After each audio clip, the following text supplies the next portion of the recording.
Reconocimiento y medición. Inversiones en asociadas. Recordemos que son inversiones en las cuales el inversionista tiene influencia significativa, el poder de participar en las decisiones sobre políticas financieras y operativas de una entidad en la cual invierte, pero que no es controle sobre la misma. Cuando una entidad elabore estados financieros separados, contabilizará las inversiones en subsidiarias, negocios conjuntos y asociadas. A. Al costo. B. De acuerdo con la NIF 9, o C. Utilizando el método de la participación tal como se describe en la NIC 28. La entidad aplicará el mismo tratamiento contable a cada categoría de inversión.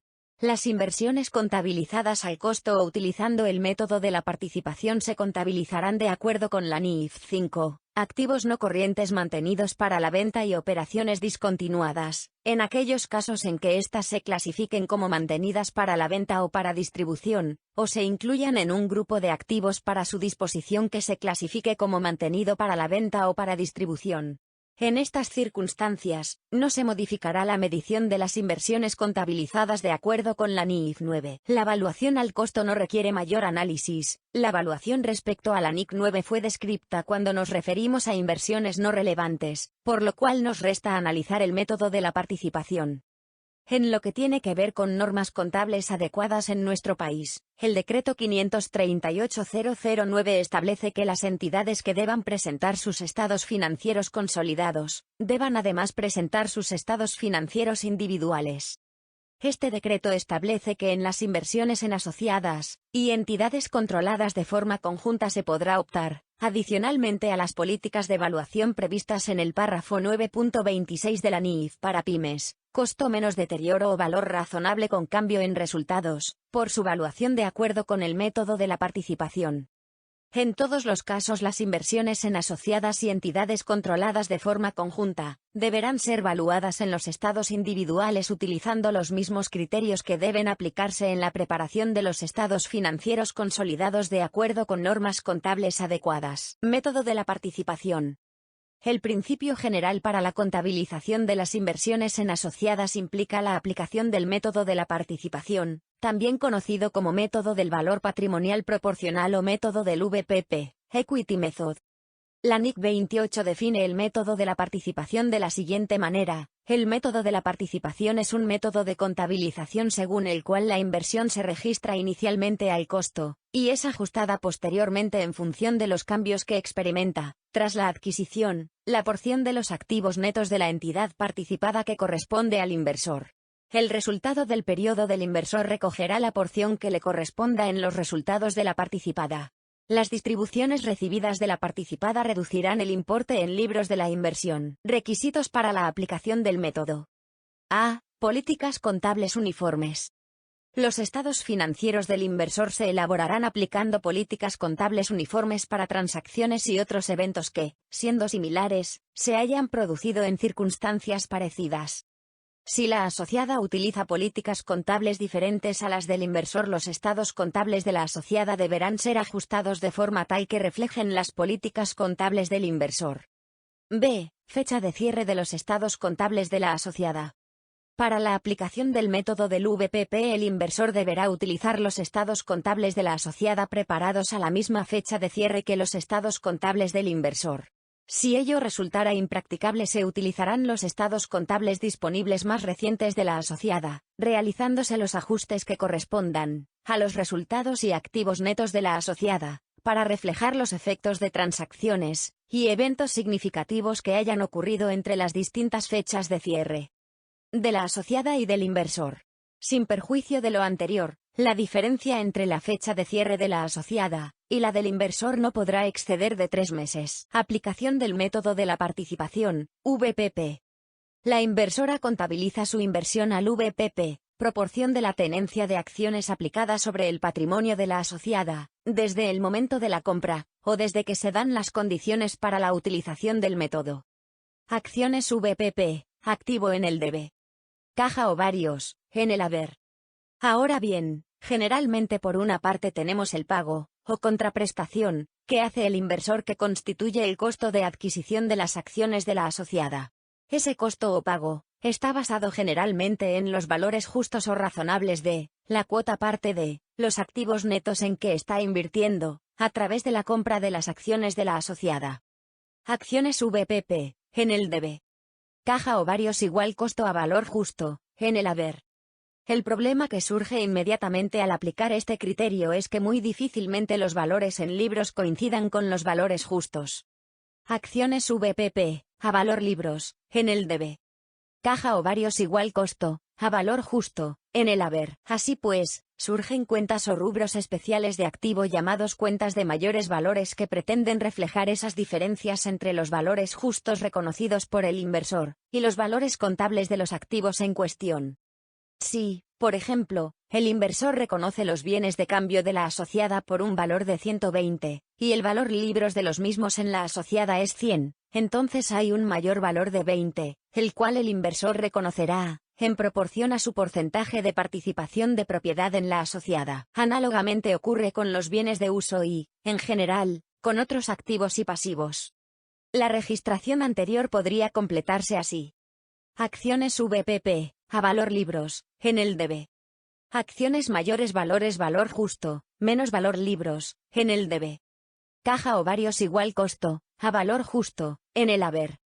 Aún así, el costo de adquisición puede ser mayor, o menor, aún después de equiparar los valores justos, y los valores contables de los activos netos identificables de la asociada. Esto significa que el inversor reconoce un valor adicional, el valor llave. Es decir que la registración integral de la inversión en la asociada será acciones VPP, a valor libros, en el debe. Acciones mayores valores, valor justo, menos valor libros, en el debe. Acciones llave, por la diferencia. Caja o varios igual costo, a valor justo, incluido valor llave. Nota, también podría haber rubros de mayor valor de otros activos y pasivos, que por alguna razón no están reconocidos en los estados financieros de la asociada, pero que pueden ser reconocidos en los estados financieros de la adquirente. Por ejemplo, un intangible identificable autogenerado. Un asiento o registración tipo para la contabilización inicial de una inversión en una asociada, sería acciones VPP, por el porcentaje sobre el patrimonio contable de la asociada. Acciones MVBC, por el porcentaje sobre la diferencia entre valor justo y valor contables de BC de la asociada. Acciones MVBU, por el porcentaje sobre la diferencia entre valor justo y valor contables de BU de la asociada. Acciones llave, por el mayor valor pagado con el concepto de llave. Caja, o varios, por el costo de adquisición de las acciones, en el haber. Ahora bien, el costo de adquisición siempre es mayor, incluso luego de reconocer los mayores valores de los activos y pasivos, al costo incurrido, es decir, al importe abonado por el porcentaje de participación. No, podría ocurrir que el importe abonado sea inferior. En ese caso, se deberá revisar que la medición de los valores justos sea correcta. De ser así, se estará ante una compra ventajosa, y se deberá reconocer el importe como una ganancia. El resultado por inversión del inversor en su participación en la asociada será menor que su participación en el resultado contable de la asociada, puesto que el inversor rebajará además el consumo o depreciación de esos mayores valores que solo él reconoció. Así pues, los mayores valores se van cargando a resultados según sus respectivos patrones de consumo. 1. Los MVBC. Cuando se vendan los BC, cuando se vende una unidad física de un BC se vende su valor total o integral, o sea, su valor contable y su mayor valor también. Como fue dicho, la separación de valores es una ficción contable pero el valor es una totalidad indivisible. 2. Los MVBU. Durante la vida útil remanente futura de los BU, análogamente a lo mencionado para los BC, cuando se amortiza un BU se amortiza un valor integral o total, o sea que se amortiza el valor contable y el mayor valor asociado. Resultado por inversión, pérdida y ganancia. Acciones MVBC, activo. Acciones MVBU, activo. El valor de la inversión es ajustado contra resultados para reflejar la proporción que le corresponde a la inversión en los resultados de la asociada. Para reconocer la participación en las utilidades de la asociada, participación en su incremento patrimonial, suponiendo que la asociada hubiera registrado ganancias. Acciones VPP, activo, en el debe. Resultado por inversión, pérdida y ganancia. por la cuota parte correspondiente en los resultados, ganancia en este caso, de la asociada. Si se tratara de pérdida se debita resultado por inversión, PIG, y se acredita acciones VPP, activo. Resultado por inversión, PIG, en el debe. Acciones VPP, activo, en el haber. Los dividendos recibidos en efectivo reducen el VPP de la inversión al reducir el patrimonio de la asociada. Caja o varios, en el debe. Acciones VPP, activo, en el haber. Por la cuota parte correspondiente de las utilidades distribuidas. ¿Y qué ocurre con el valor llave también reconocido solamente por el inversionista? Cuando el valor llave es positivo, se incluye en el valor de la inversión, o sea que no se reconoce separadamente, y la norma establece que no se permite la amortización del mismo y, por tanto, no afecta la determinación de la participación del inversor en los resultados de la asociada. Cuando la participación del inversor en los valores justos de los activos netos de la asociada es mayor que el costo incurrido, se establece que en ese caso el exceso no se incluye en el valor de la inversión, y el tratamiento contable que corresponde aplicar es reconocer una ganancia en el resultado por inversión del inversionista en el periodo en que operó la inversión. En definitiva, la aplicación del método del VPP implica que el valor de las acciones en los estados financieros de la inversora siempre refleje el porcentaje de participación del inversor en el patrimonio de la asociada. Por lo tanto, cualquier movimiento que realice la asociada que implique un aumento o disminución en su patrimonio, deberá ser reflejado por la inversora en el valor asignado a las acciones. Así, como vimos, cuando la asociada realiza la distribución de dividendos en efectivo, la inversionista debe registrar una disminución del valor de las acciones, ya que el patrimonio de la asociada disminuye, producto de dicha distribución. Sin embargo, si dicha distribución fuera en acciones, el valor de las acciones para la inversionista no varía, ya que el patrimonio de la asociada permanece incambiado. Recordemos que la distribución de dividendos en acciones implica una modificación de rubros patrimoniales, disminuyendo resultados acumulados y aumentando en el mismo importe el capital integrado. También podrían darse otras registraciones contables que tengan impactos, ya sean positivos o negativos, en el patrimonio de la asociada, como por ejemplo la contabilización de propiedad, planta y equipo por el método de la revaluación, la registración de una pérdida por deterioro de bienes valuados por el método de revaluación, entre otros. Estas registraciones implicarán entonces un aumento o disminución en el valor de las acciones del inversionista, también con cargo a ORI. Otros resultados integrales. Pérdidas por deterioro de valor.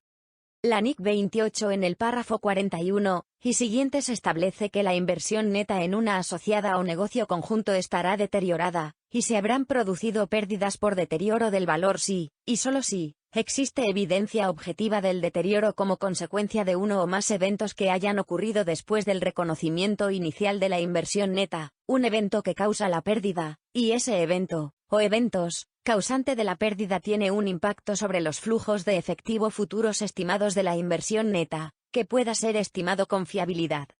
La evidencia objetiva de que una inversión neta tiene deteriorado su valor incluye información observable que requiera la atención de la entidad con respecto a los siguientes sucesos. Dificultades financieras significativas de la asociada o negocio conjunto. Infracciones del contrato, tales como incumplimientos o demoras en el pago por parte de la asociada o negocio conjunto. La entidad, por razones económicas o legales relacionadas con dificultades financieras de su asociada o negocio conjunto, otorga a estos concesiones que no le habría otorgado en otras circunstancias. Pase a ser probable que la asociada o negocio conjunto entren en quiebra o en otra forma de reorganización financiera, o la desaparición de un mercado activo para la inversión neta debido a dificultades financieras de la asociada o negocio conjunto. Además de estos sucesos, información sobre cambios significativos con efecto adverso que han tenido lugar en el entorno tecnológico, de mercado económico o legal, en el cual la asociada o negocio conjunto operan, puede indicar que el valor del instrumento de patrimonio puede no ser recuperable. Una disminución significativa y prolongada en el valor razonable de una inversión en un instrumento de patrimonio por debajo de su costo es también evidencia objetiva de deterioro de valor. Considerando que el valor llave no se reconoce de forma independiente, sino integrando el valor de la inversión, el testeo por deterioro debe hacerse de acuerdo a la NIC 36 en conjunto con todo el valor de la inversión. Como si fuera un activo individual, mediante la comparación de su importe recuperable, el mayor de entre el valor en uso y el valor razonable, menos los costos de venta, con su importe en libros, haya indicios de algún deterioro, en función de los sucesos comentados en párrafos anteriores. Una pérdida por deterioro de valor no asignará a ningún activo, incluyendo la plusvalía, que forme parte del importe en libros de la inversión neta en la asociada o negocio conjunto. Por consiguiente, las reversiones de esa pérdida por deterioro de valor se reconocerán de acuerdo con la NIC 36, en la medida en que el importe recuperable de la inversión neta se incremente con posterioridad. Para determinar el valor en uso de la inversión neta, una entidad estimará a. Su parte del valor presente de los flujos de efectivo estimados que se espera que sean generados por la asociada o negocio conjunto, incluyendo los de las operaciones de la asociada o negocio conjunto, y los importes resultantes de la disposición final de la inversión, o b. El valor presente de los flujos de efectivo futuro estimados que se espera que surjan como dividendos a recibir de la inversión y de su disposición final. Si se utilizan los supuestos adecuados, ambos métodos darán el mismo resultado.